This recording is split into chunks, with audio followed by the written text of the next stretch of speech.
Hello everyone, welcome to the lecture of civil engineering society and global impact.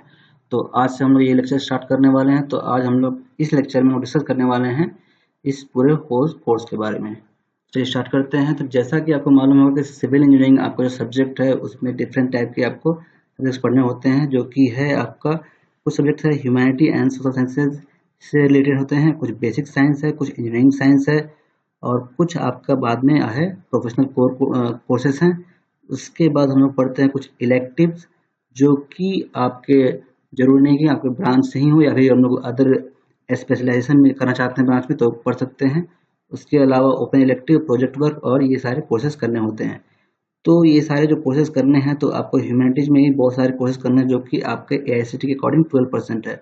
तो हमें जो पढ़ना है civil engineering societal and global impact, तो वो आपका मेनली ह्यूमैनिटी से ही आता है ये सब्जेक्ट। लेकिन इसमें सिविल इंजीनियरिंग के बहुत सारे टर्म्स हैं, बहुत सारे टॉपिक्स हैं, इसलिए इसको मैं पढ़ाने वाला हूँ।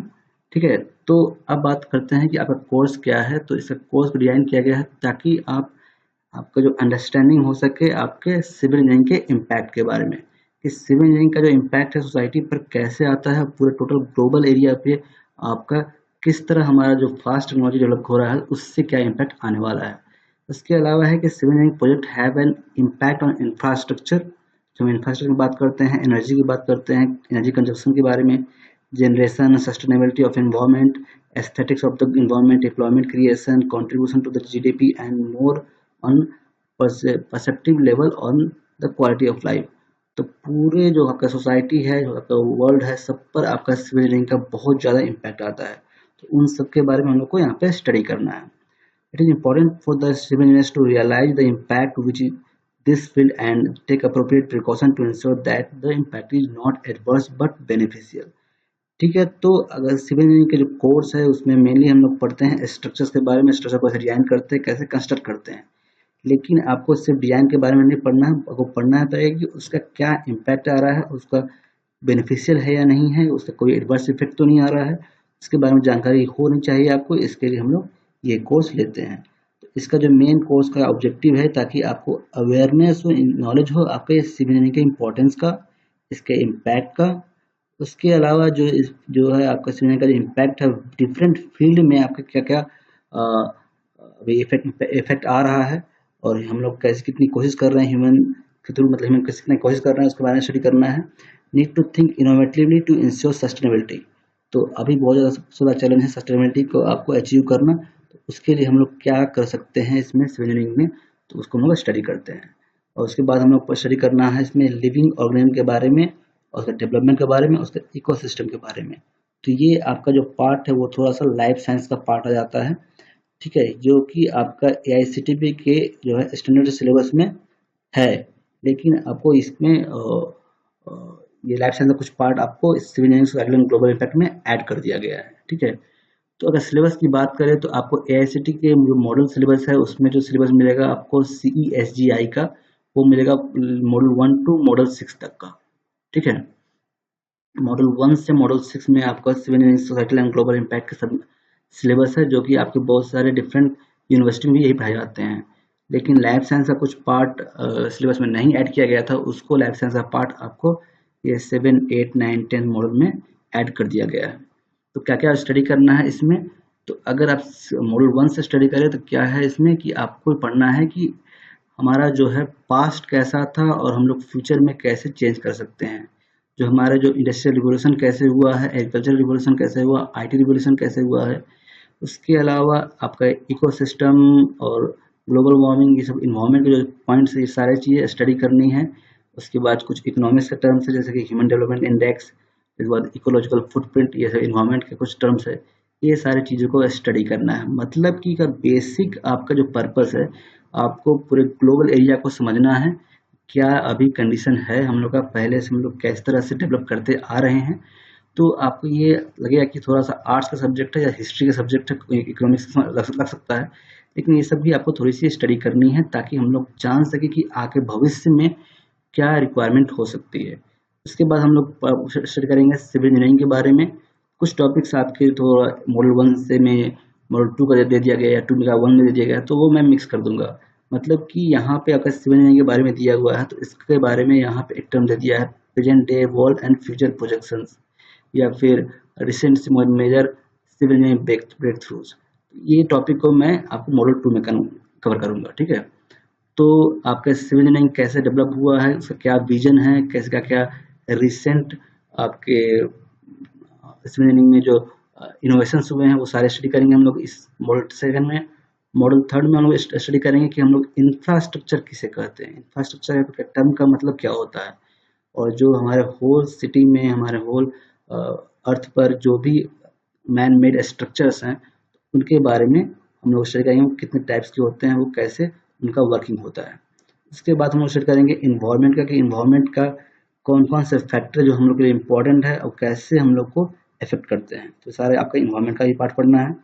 उसके बाद हम लोग स्टडी करेंगे बिल्ट इन्वायरमेंट के बारे में, मतलब कि जो नेचुरल इन्वायरमेंट है उसमें सर्वाइव करने के लिए ह्यूमंस को क्या करना पड़ता है, कि हम लोग स्ट्रक्चर्स बनाते हैं। तो स्ट्रक्चर्स बनाकर हम लोग कैसे जो नेचुरल इन्वायरमेंट को अपने लिए रहने के लिए डेवलप करते हैं, उसको स्टडी करने को वो लोग बोलते हैं बिल्ट इन्वायरमेंट। तो उसके बारे में स्टडी करना है। उसके बाद स्टडी करना है आपको सिविल इंजीनियरिंग प्रोजेक्ट के बारे में, कि सिविल इंजीनियरिंग के जो प्रोजेक्ट्स होते हैं वो एक पर्सन से तो वो चलता नहीं है, उसमें पूरी एक टीम चाहिए होती है। इसमें सिविल इंजीनियरिंग के अलावा आपको असिस्ट करने के लिए मैकेनिकल, इलेक्ट्रिकल और बहुत सारे नॉन टेक्निकल स्टाफ्स होते हैं, जो आपके लेबर्स होते हैं, सारे लोग को मिलकर एक कंस्ट्रक्शन प्रोजेक्ट को मैनेज करना होता है। तो जिसमें कैसे उसको आपको इफिशिएंटली मैनेज कर सकते हैं, तो आपको मैनेजमेंट के बारे में थोड़ा सा स्टडी करना पड़ेगा।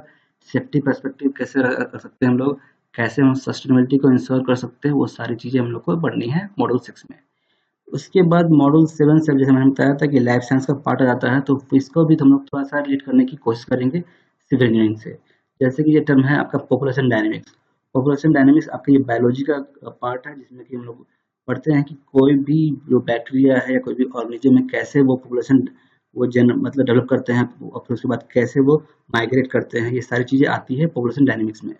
तो इसको आप ह्यूमन पर्सपेक्टिव से भी देख सकते हैं कि कैसे एक सिटी डेवलप होती है एक विलेज से, और कैसे वो वहाँ से लोग माइग्रेट करते हैं, उसके बारे में थोड़ा सा हम लोग इसको स्टडी करेंगे।